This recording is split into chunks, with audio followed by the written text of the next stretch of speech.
देश की राजनीति को समझिए, समझिए इसकी चालों को। सत्ता को तकलीफ तभी होती है, सत्ता को तकलीफ तभी होती है जब कोई उसके वोट और या उसके दलालों पर हाथ डालता है।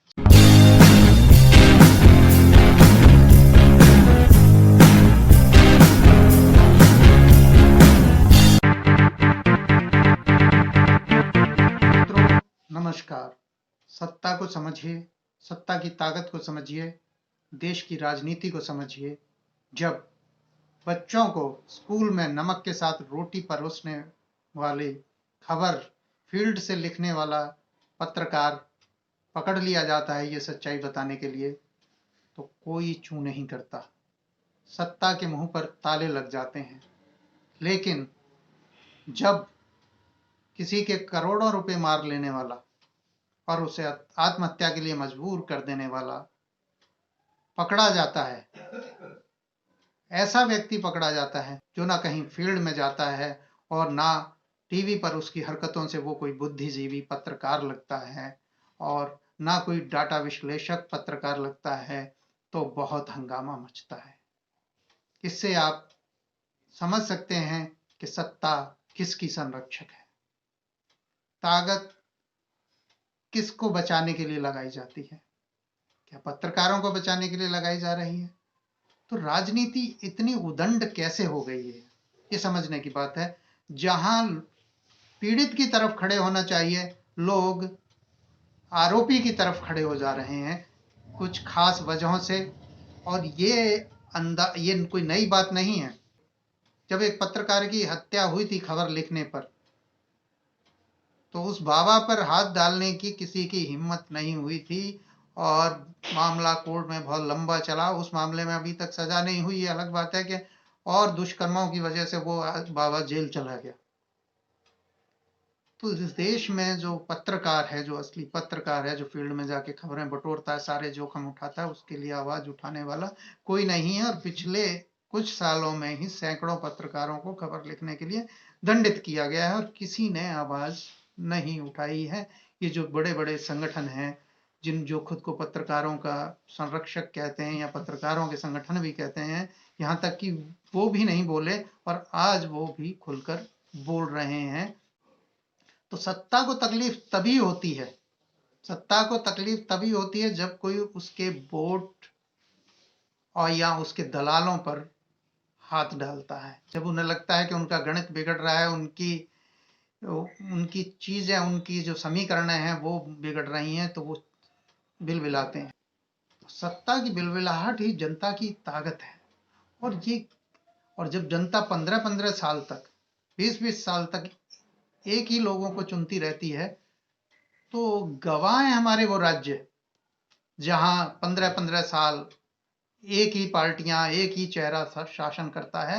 वहां जनता की बात सुनी ही नहीं जाती और वो राज्य पिछड़े राज्यों में शुमार हो जाते हैं। आप उड़ीसा की बात कर लीजिए, बंगाल की बात कर लीजिए, बिहार की बात कर लीजिए, यहाँ का मतदाता लगातार एक सरकार ने चुनता रहा है और पूरा मौका देता रहा नौता को। एक तरह से ये अच्छी बात है कि वो पूरा मौका देता है, लेकिन उन राज्यों की हालत आज क्या है। दूसरी ओर हमारे उत्तर के राज्य हैं, पंजाब है, हरियाणा है, हिमाचल है, 5 साल बाद पलट देते हैं सरकार अमूमन।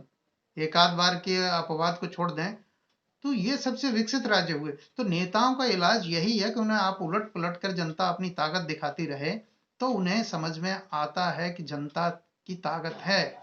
और अगर जनता ऐसा नहीं करती है तो उन्हें लगता है कि ये हमारी जीत का गणित है। हमने इतनी ब्राह्मण वोट कर लिए, इतने ठाकुर बाबू साहब के वोट कर लिए, इतने हमने यादव वोट कर लिए, इतने हमने मुसलमान वोट कर लिए, मेरा गणित हो गया 49% का, 52% का, 50% का। या मैंने हिंदू धर्म के नाम पे कर लिए, मैंने मुस्लिम धर्म के नाम पे कर लिए, मैंने ईसाइयों के नाम पे कर लिए, अल्पसंख्यकों के नाम पे कर लिए, मेरा वोट हो गया। एक उत्तर प्रदेश को हम अपवाद कह सकते हैं कि वहां उलट पलट होती रही है, लेकिन वहां उलट पलट जनता या विकास के मुद्दों पे नहीं हुए, जनता की जरूरतों पे नहीं हुई है। जनता ने कभी अपनी जरूरतों को उस तरीके से नहीं रखा कि उसके आधार पर वो चुनाव की तस्वीर बदल दे। वहां धर्म के नाम पर वहां मंदिर एक बड़ा मुद्दा रहा। मंदिर ने वहाँ पर एक बड़ी उलट पलट की। उसके अलावा जातीय समीकरणों ने, यादव और दलित वोट या दलित और ब्राह्मण वोट जब मिल जाते हैं तो उसको वहाँ सोशल इंजीनियरिंग कह दिया जाता है। ये सोशल इंजीनियरिंग है। तो फिर नेता जनता की इज्जत क्यों करेगा, जनता के मुद्दों की इज्जत क्यों करेगा, विकास की बात क्यों करेगा, विकास की परवाह क्यों करेगा? उसे पता है कि मुझे गणित से जीतना है और कमाना है, और इतना कमाना है कि मैं कुछ विधायक खरीद सकूं ताकि मेरी सरकार संकट में आए। और अब तो 5 साल में इतना कमा लिया जाता है, 5-6 साल में ही, कि आप कई राज्यों में विधायक खरीद के अपनी सरकारें बना सकते हैं। तो हालत इस तरह से हो गई है। धर्म और जाति संप्रदाय की राजनीति इस देश को क्या दे रही है, ये सबके सामने है।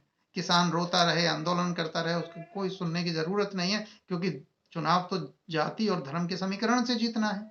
गरीब रोता रहे, मजदूर लाखों किलोमीटर पैदल चल के घर पहुंचे, हजारों किलोमीटर, सैकड़ों किलोमीटर पैदल चल के घर पहुंचे, उसकी किसी को चिंता नहीं है, क्योंकि चुनाव तो पैसे, जाति, धर्म से जीत लिया जाएगा। नेता को ये लगने लगा है, और ये बड़े खतरनाक संकेत हैं, ये बड़े ही गंदे और गलत घिनौने संकेत हैं किसी भी लोकतंत्र के लिए। तो आज संदर्भ है हमारा बिहार चुनाव।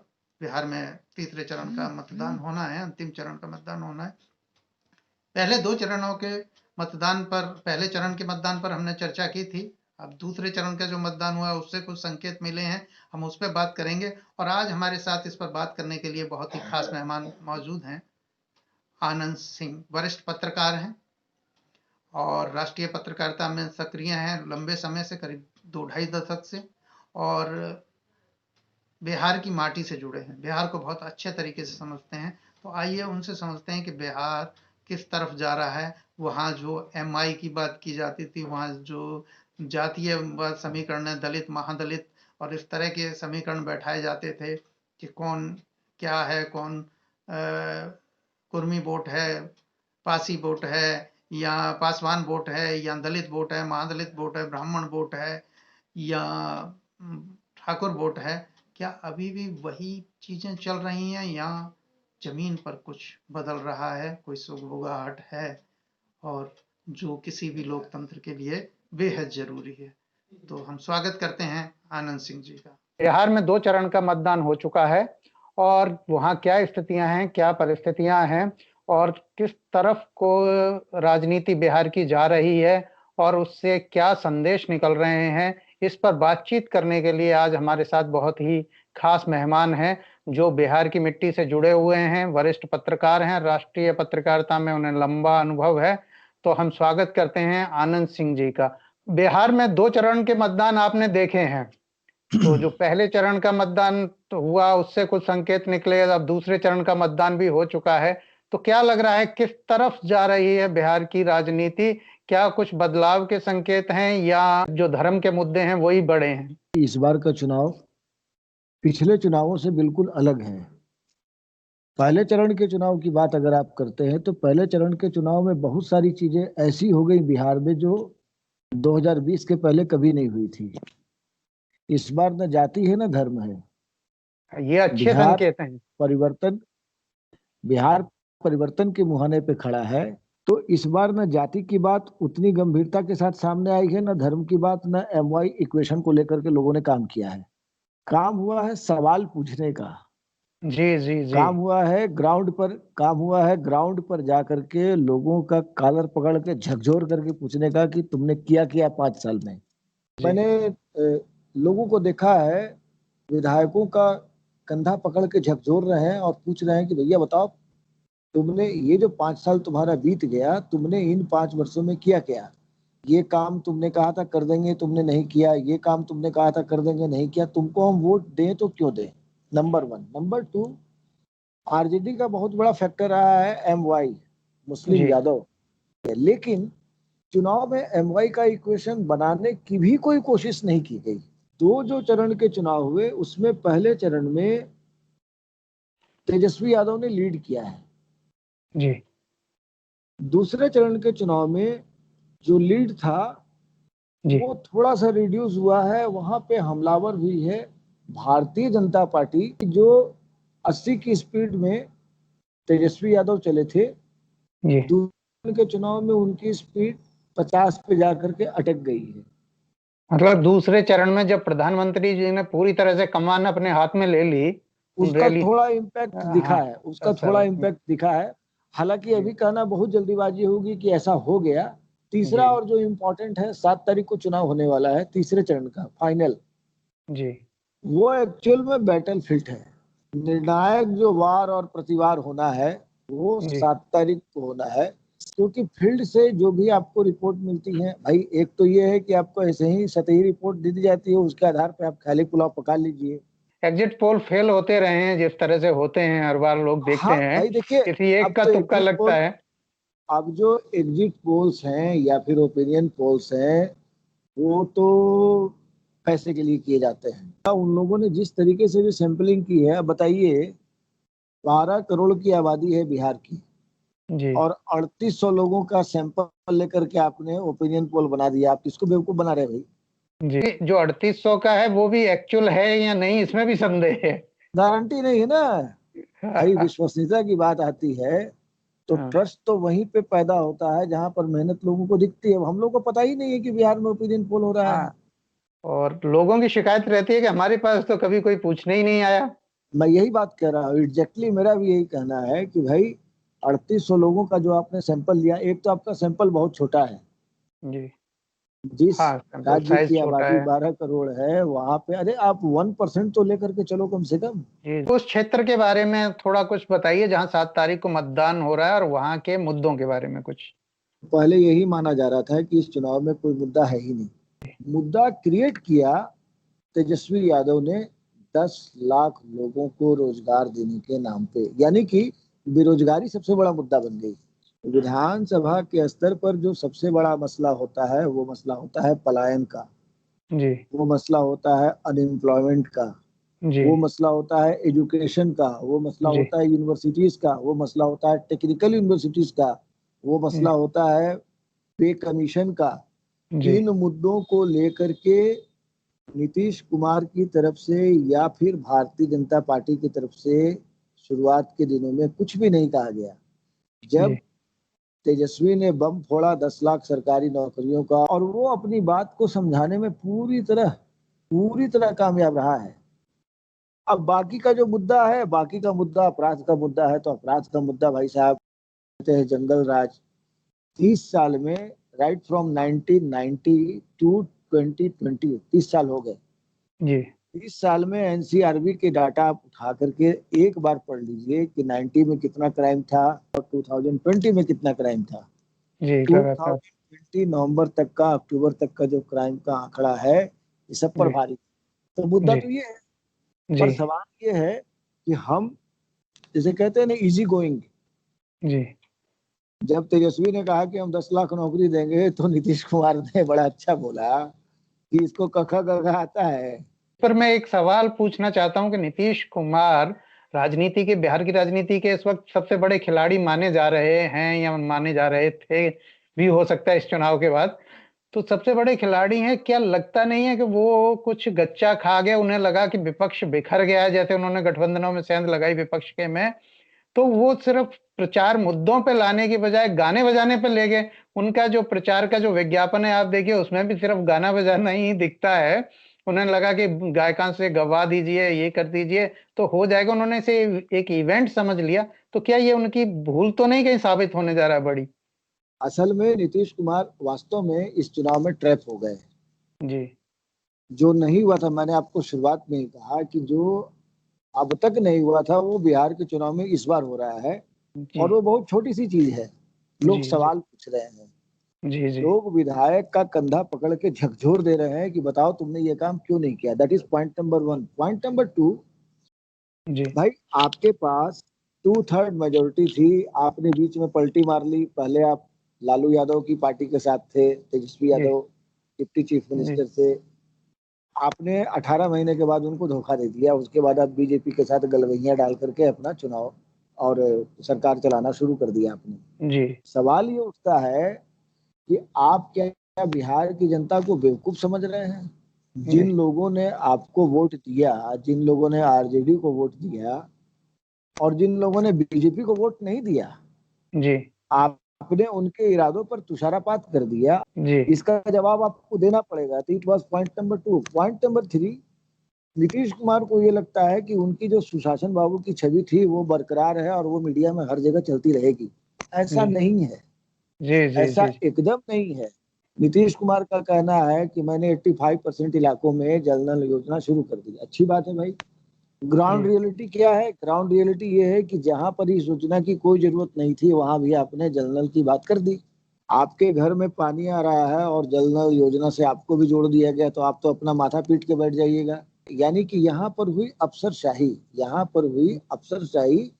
जी ये जी देखा गया कि भाई हमको इस योजना को आगे बढ़ाना है, तो जिसको कहते हैं ना, आंख बंद किए और जहां जहां जो जो कर सकते हैं करते चले गए, मतलब बनिस्बत आंकड़े इसके। दिखाने हैं, आंकड़े भाई ज्यादा ज्यादा देखिए, दिखाने। आप जब आप जब टास्क बेसिस पर काम कीजिएगा तो टास्क बेसिस पर काम करने के कई खतरे हैं। ग्राउंड जी रियलिटी नहीं मालूम है जी तो जी फिर आप ब्लंडर पर ब्लंडर करते जाएंगे। आपको जी पता होना चाहिए, गांव का जो मुखिया है, गांव का जो सरपंच है, प्रधान है, आप उनको भरोसे में लेते।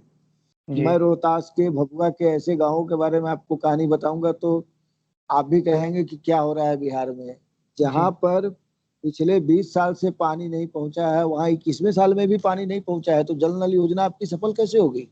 जी जी जी जी ये आपने बहुत बढ़िया सवाल उठाया है।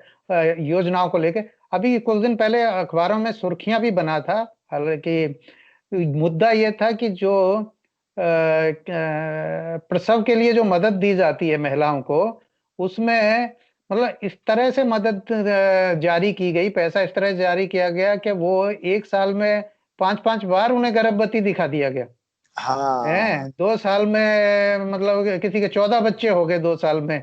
यानी उनको 14 बार उसकी योजना का पैसा उनके खाते। और उनमें से बहुत सी तो ऐसी हैं जो 50 साल से ऊपर हैं, बुजुर्ग हैं, और 60 साल से बुजुर्ग हैं। तो योजनाएं इस तरह से जमीन पर चल रही हैं। और ये क्या, ये सुशासन बाबू का ही राज्य है या कुछ और चीजें हैं ये? देखिए, इसमें आपको समझना पड़ेगा कि जो योजनाएं बनाई जाती हैं उनका ऑब्जेक्ट तो बड़ा नीट एंड क्लीन होता है, पाक साफ होता है, इसमें कोई बेईमानी नहीं है। आज बिहार का जो बेड़ा गर्क हुआ पड़ा है उसके पीछे का कारण आपको समझना पड़ेगा। 2005 में नीतीश कुमार ही मुख्यमंत्री थे, जी 10 में नीतीश कुमार ही थे, 15 में जी भी नीतीश कुमार थे और 20 में भी नीतीश कुमार हैं। जी क्या कारण है कि 2005 से 2010 तक का जो टेन्योर है, इनके कार्यकाल का सबसे बढ़िया स्वर्ण युग कहा जाता है। जी जी और और उसमें थोड़ी ग्रोथ थी, आर्थिक ग्रोथ भी थी उसमें। 2010 से 2020 में इन्होंने बिहार को, जिसको कहते हैं ठेठ बिहारी भाषा में, भित्तर ढकेल दिया, मतलब गर्त में डाल दिया। हाँ उसके पीछे का जो मेन कारण है, जो मैं अपना ऑब्जर्वेशन मेरा है, वो ये है कि साहब 2005 से 2020 के बीच, 2005 से 2010 के बीच में इन्होंने जो भी नौकरशाही को काम सौंपा, उसकी मॉनिटरिंग ये खुद से करते थे। जी क्या है? 2010 से लेकर के 2020 तक इसमें आ गई शिथिलता। हम्म। एग्जाम्पल के तौर पे आप देखिए, इनसे कई महिलाएं मिली, सैकड़ों हजारों महिलाएं मिली। ये अभी महिलाओं ने अपनी बात कही कि साहब हमारा जो हस्बैंड है ये दारू पी करके आता है, हमको बहुत मारता है, दारू बंदी कर दीजिए, शराब बंदी कर दीजिए। हाँ, इस तरह की कंप्लेंट्स उनके पास गई थी। शराबबंदी लागू हुआ है, शराबबंदी लागू कर दिया गया है, शराबबंदी लागू कर दिया है, ये जो ढोल पीटा गया के दिनों में, जब इन्होंने उसकी मॉनिटरिंग करना बंद कर दी, तो शराबबंदी की आज की तारीख में स्थिति ये है कि साहब मोहल्ला मोहल्ला में, घर घर में दारू बिक रही है, होम डिलीवरी हो रही है, 100 रुपए की शराब 400 रुपए में बिक रही है। पहले जिस शराब को बेच करके राज्य सरकार के खाते में 4,000 करोड़ रुपए आते थे, अब 8 से 9 हजार करोड़ रुपए आ रहे हैं, लेकिन सरकार को कुछ नहीं मिल रहा है। वो सब तस्करी का पैसा है। हाँ, 9,000 करोड़ की तस्करी हो गई उसकी जगह शुरू। सरकार के खाते में चवन्नी नहीं गया। हाँ, उसमें तो तस्करी इसको में तो कहते क्या। हैं, जी तो आपको एक माइंडसेट में लाया जाता है कि आप शराब छोड़ दें। ये तो आपने जबरदस्ती कर दी। जी भाई महिलाओं ने आपसे कहा कि ये हमारा हस्बैंड जो है ये दारू पी के आता है, गाली देता है, मारता है, पीटता है, बेटी सियानी हो गई है, उसकी शादी नहीं हो रही है। इसलिए शादी नहीं हो रही है क्योंकि मेरा हस्बैंड एक नंबर का पियक्कड़ है, दारूबाज है, हम्म शराब बुरी चीज है, तो इसको बंद ही कर दो। हम्म ऐसा किसी ने नहीं किया। हम्म भारत के किसी राज्य में शराब पर इस तरीके से प्रतिबंध नहीं लगाया गया।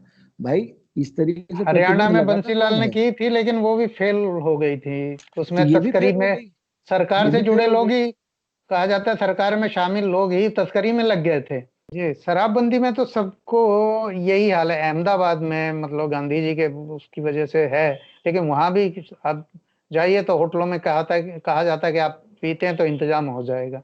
तो मतलब सब भाई वो जगह सब वो तरह की बातें शराबबंदी सब हैं। जगह फेल है।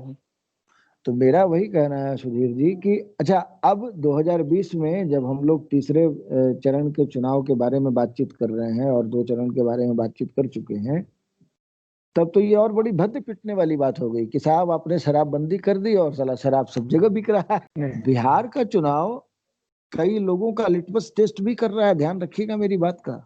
जी जी जी। उसमें मोदी जी भी हैं।